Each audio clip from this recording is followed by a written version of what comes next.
Shalom, selamat malam Bapak Ibu Saudara yang dikasihi Tuhan Yesus Kristus. Selamat kita berjumpa kembali dalam renungan pada malam hari ini.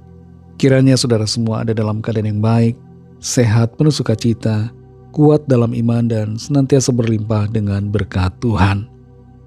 Sebelum kita mendengarkan kebenaran firman Tuhan, mari kita berdoa.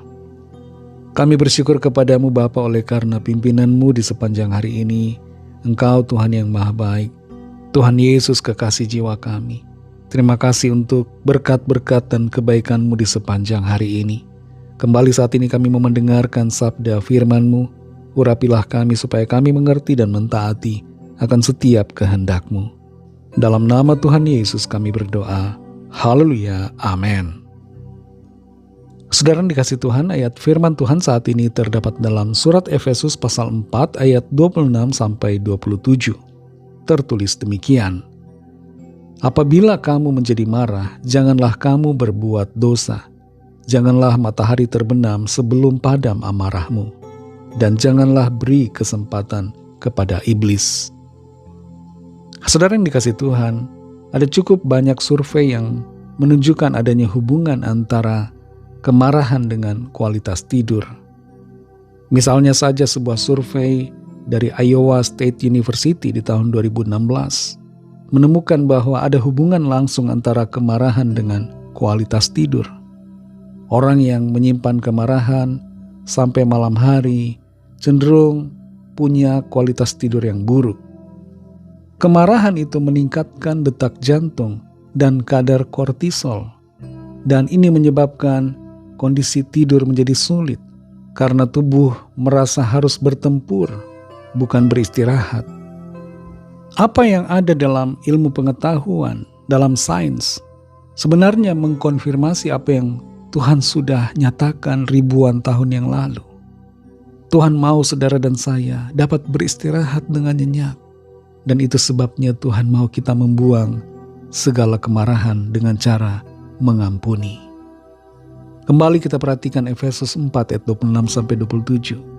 Apabila kamu menjadi marah, janganlah kamu berbuat dosa.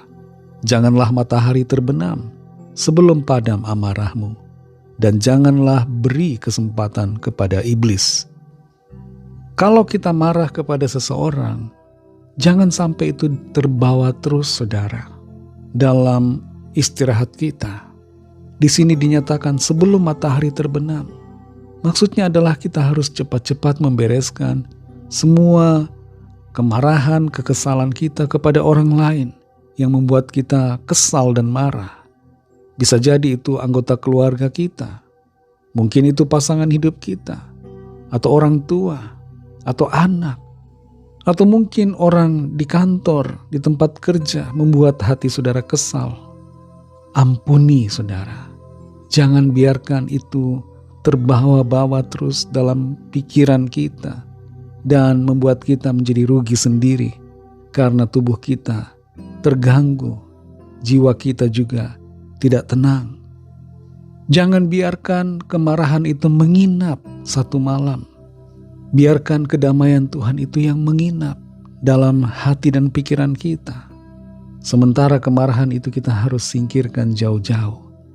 Caranya bagaimana saudara? Tidak ada cara lain selain mengampuni.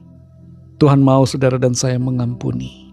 Dan ini adalah kunci supaya kita dapat melenyapkan segala kemarahan, kepahitan dari dalam hati kita. Marah sebenarnya boleh saudara, tapi jangan sampai kita berbuat dosa. Dalam Efesus 4 ayat 26 dikatakan, apabila kamu menjadi marah, janganlah kamu berbuat dosa. Kapan marah itu menjadi dosa? Kalau kita marah dengan penuh kebencian dan ingin membalas dendam, menyakiti. Kalau kemarahan itu kita pendam begitu lama sampai menjadi akar pahit dalam hidup kita. Dan kalau kemarahan itu membuat kita melakukan hal-hal yang merugikan orang lain, itulah marah yang menjadi dosa. Sebenarnya kita marah bisa secara baik-baik saudara.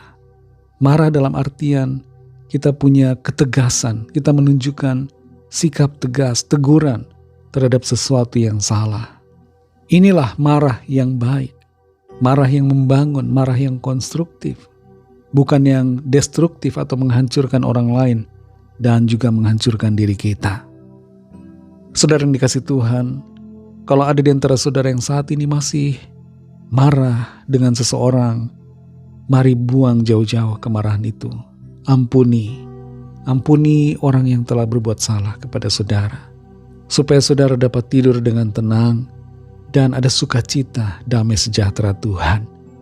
Minta Tuhan memampukan saudara untuk memberikan pengampunan.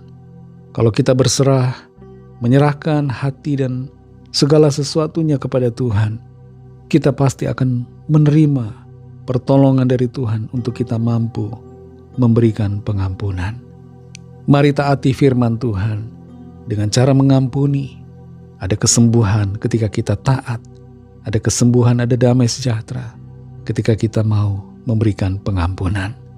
Dan tidur kita akan nyenyak malam ini karena sukacita damai sejahtera Tuhan menguasai hati dan pikiran kita. Mari kita berdoa. Terima kasih Tuhan Yesus, kami bersyukur untuk firman-Mu yang sudah kami dengar saat ini.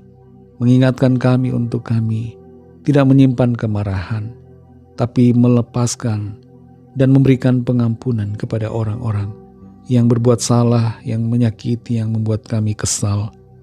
Terima kasih Tuhan untuk firman-Mu. Jamal hati kami, bersihkan dari segala kemarahan, kepahitan, dendam, semua akar-akar pahit. Bersihkan ya Tuhan itu dari dalam hati kami. Mampukan kami Tuhan untuk memberikan pengampunan, seperti Tuhan sudah mengampuni kami. Terima kasih untuk firman-Mu. Malam ini kembali kami mau beristirahat. Berikan kami ketenangan hati yang penuh damai sejahtera sukacita. Lindungi kami dalam istirahat kami. Berikan tidur nyenyak dan bangunkan kembali besok pagi dengan kekuatan baru. Kami berdoa bagi yang sakit dan yang sedang dalam pergumulan. Apapun persoalan yang sedang dihadapi, lawatlah ya Tuhan setiap kami. Berikanlah kesembuhan, berikanlah pemulihan, kelepasan. Nyatakanlah kuasa-Mu atas setiap kami. Ada jalan keluar yang ajaib dan mujizat heran yang Tuhan nyatakan. Terima kasih Tuhan, berkatilah bangsa kami Indonesia dan juga semua bangsa di dunia ini. Berikanlah keamanan, kedamaian, kesejahteraan, dan lawatlah setiap orang dari segala bangsa, supaya mereka percaya kepadamu dan menerima anugerah keselamatan. Ampunilah kami Tuhan akan dosa kesalahan kami, seperti kami juga mengampuni orang yang bersalah kepada kami. Kami mengampuni ya Tuhan semua orang yang telah menyakiti kami, yang telah berbuat salah pada kami. Kami memberikan pengampunan bagi mereka. Terima kasih Tuhan. Kami serahkan semua dalam tangan kasih-Mu. Dalam nama Tuhan Yesus Kristus kami sudah berdoa dan mengucap syukur. Haleluya. Terimalah berkat Tuhan. Tuhan memberkati engkau dan melindungi engkau. Tuhan menyinari engkau dengan wajah-Nya dan memberikan kasih karunia. Tuhan menghadapkan wajah-Nya kepadamu dan memberikan damai sejahtera. Berkat dan anugerah Allah Bapa, kasih karunia dari Tuhan Yesus Kristus, dalam persekutuan dengan Roh Kudus, menyertai saudara semua, sekarang ini dan sampai Maranatha, Tuhan Yesus datang kembali, dan bahkan sampai selama-lamanya. Dalam berkat nama Tuhan Yesus Kristus, haleluya, amin. Puji Tuhan, saudara yang dikasihi Tuhan, saya percaya firman Tuhan menjadi berkat dan kekuatan buat saudara semua, dan Roh Kudus akan menolong saudara untuk lebih lagi memahami kebenaran firman Tuhan dan hidup selalu dalam kemenangan. Tuhan Yesus memberkati saudara semua. Selamat malam dan sampai jumpa dalam renungan yang berikutnya. Haleluya.